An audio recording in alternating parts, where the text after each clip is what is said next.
کہ ہم نے تو کمیٹی بنا دی تھی, ہم نے یہ کر دیا, ہم نے وہ کر دیا, لیکن آپ کا بھی قصور ہے نا, مجھے کیوں نکالا والے معاملے پہ آپ کیوں نہیں کھڑے ہوئے, آپ کیوں نہیں آپ نے آواز اٹھائی. تو وہ جو نواز شریف کی اندر وہ ایک شکوہ موجود ہے, وہ شکوہ نکل گیا نواز شریف کا.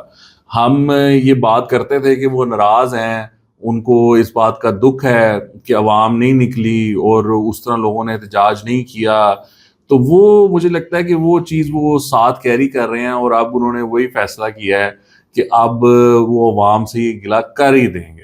تو یہ بھی بات انہوں نے کر دی, حالانکہ ان کے بھائی کی حکومت ہے کو پچھلے 4 سال سے, اور یہ جو اگر کوئی عوام شکوہ گلہ کرتی ہے تو ان کو اپنے بھائی سے پوچھنا پڑے گا کہ بھیا 4 سال میں کیا کیا تم نے, کیوں نہیں یہ معاملات آپ نے سیدھے کیے.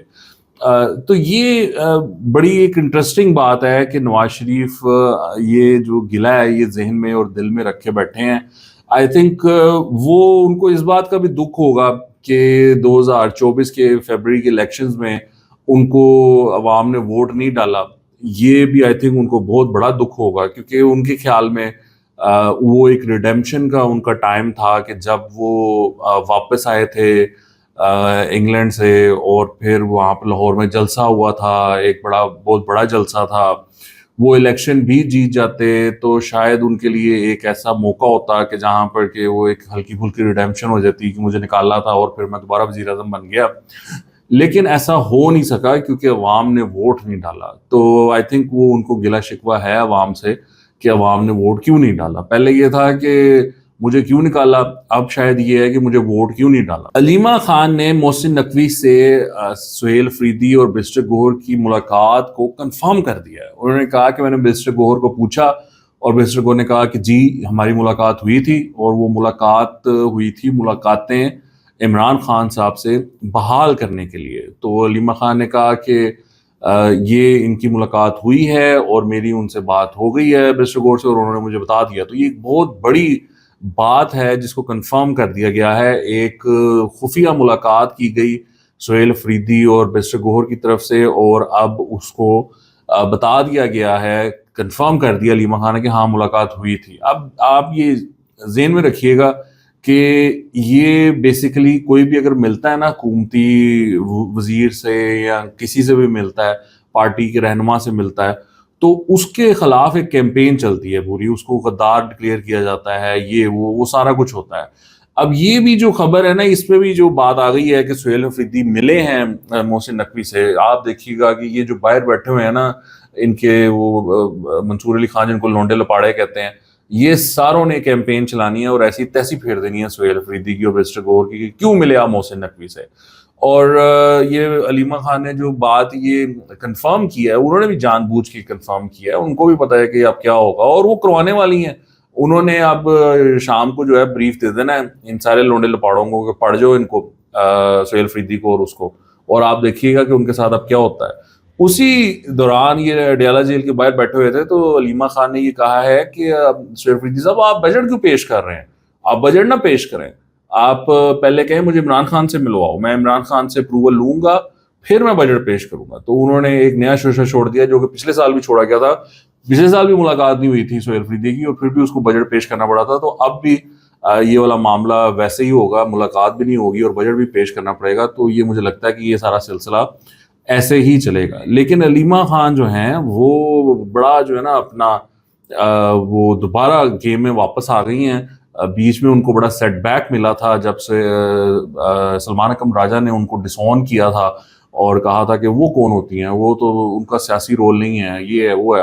اور اس کے بعد سائفر آیا ہے, یہ ذہن میں رکھیے گا, وہ جو سائفر ایشو کیا گیا نا ڈراپ سائٹ کی طرف سے, وہ سائفر وہاں پر ریلیز ہوا ہے. اور اس کے بعد علیمہ خان دوبارہ پاور میں آ گئی ہیں, ایک طرح سے کہہ لیں مین سٹریم میں آ گئی ہیں. اور جو پارٹی ہے جس میں کہ ایک پتہ چل رہا تھا کہ ایک بات چیت چل پڑی ہے, بات چیت کی یا تھوڑا سا مذاکرات کی یا تھوڑا سا سٹانس کو سافٹ کرنے کی, وہ پارٹی دوبارہ اس کا سٹانس سخت ہو گیا ہے. کیونکہ وہ ایک بات شروع ہو گئی نا کہ یہ دیکھو جی سائفر کی وجہ سے یہ نکالا, انٹرنیشنل سازش تھی, امریکہ نے نکلوایا, یہ تو جعلی حکومت ہے, اب ان کے ساتھ آپ کیسے بات کر سکتے ہو. وہ ایک دوبارہ جو نیریٹو تھا اس میں دوبارہ جان ڈال دی گئی. اور اس کی وجہ سے جو علیمہ خان چاہتی تھیں کہ ان کے ساتھ بات چیت نہ ہو، وہ شروع سے کہہ رہی ہیں کہ ان سے ہم نے بات چیت کیوں کرنی، وہ کہتی تھی جو ان سے بات چیت کرے وہ ہم میں سے نہیں. تو وہ علیمہ خان کی سنی گئی ہے اور سائفر کے آنے کی وجہ سے. اور اب علیمہ خان دوبارہ ڈرائیونگ سیٹ پہ ہیں جہاں پر کہ وہ کہہ رہی ہیں سہیل فریدی کو کہ آپ بجٹ پیش نہ کرو. تو یہ بڑی انٹرسٹنگ یہاں پر چل رہی ہے.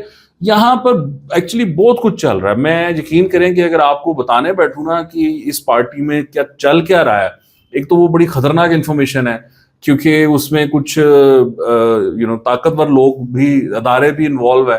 تو کوئی علیمہ خان کو سپورٹ کر رہا ہے، کوئی کسی کو سپورٹ کر رہا ہے، کوئی مذاکرات کرانے کی کوشش کر رہا ہے، کوئی سہیل فریدی کو فارغ کروانے کی کوشش کر رہا ہے، کوئی علیمہ خان کو فارغ کروانے کی کوشش کر رہا ہے، کوئی بیرسٹر گوہر کو فارغ کروانے کی کوشش کر رہا ہے.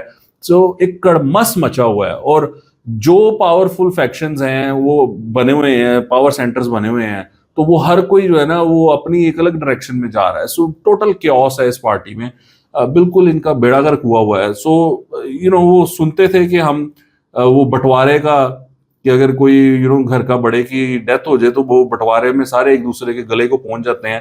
تو ان لوگوں نے، وہ بھی زندہ ہے لیکن جیل میں ہے، تو ان لوگوں نے اپنے بٹوارے شروع کر دیے ہیں اور یہ لوگ اپنے قبضے جما رہے ہیں اپنی. انہوں نے 1.5 انچ کی مسجدیں بنا کر اور یہ اس کے اوپر قبضے کر رہے ہیں. تو یہ سچویشن ہے وہاں پر. سلمان اکرم راجہ گئے ہیں جی بی، ان کو بھی روک لیا گیا، ان کو بھی جانے نہیں دیا. یہ عجیب بات ہے، مجھے نہیں سمجھ آتی کہ یہ کیوں نہیں جانے دے رہے ان لوگوں کو وہاں پر. وہ الیکشن چل رہا ہے وہاں پر، ان کو کیمپین کرنے دیں.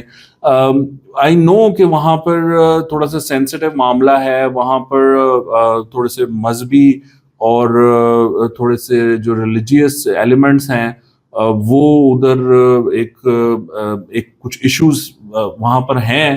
بٹ آئی ڈونٹ تھنک کہ پی ٹی اے اس کو ایکسپلوئٹ کرے گی. مجھے نہیں لگتا کہ پی ٹی اے اتنی رسپانسبل ہو سکتی ہے کہ وہاں جا کر اس طرح کی باتیں کریں، کوئی ایران کا ایشو اٹھا دیں یا اس طرح کی کہانیاں فوج کے خلاف کریں. مجھے نہیں لگتا کہ اس معاملے میں ایٹ لیسٹ وہ یہ کریں گے. کرنا نہیں چاہیے، وہ بڑا خطرناک معاملہ ہے، اس طرف جانا نہیں چاہیے. تو بہرحال یہ ان کو نہ جانے دینا یہ بڑی زیادتی ہے میرے خیال سے. ان کو جانے دینا چاہیے، وہ وہاں پہ الیکشن میں کیمپین کریں اور جو بھی پھر رزلٹ آتے ہیں اس کی کریڈیبلٹی میں اضافہ ہوتا ہے. بہرحال جی، آج کے لیے اتنا ہی. نئی اپڈیٹس کے ساتھ آپ کے پاس حاضر ہوں گے. خدا حافظ.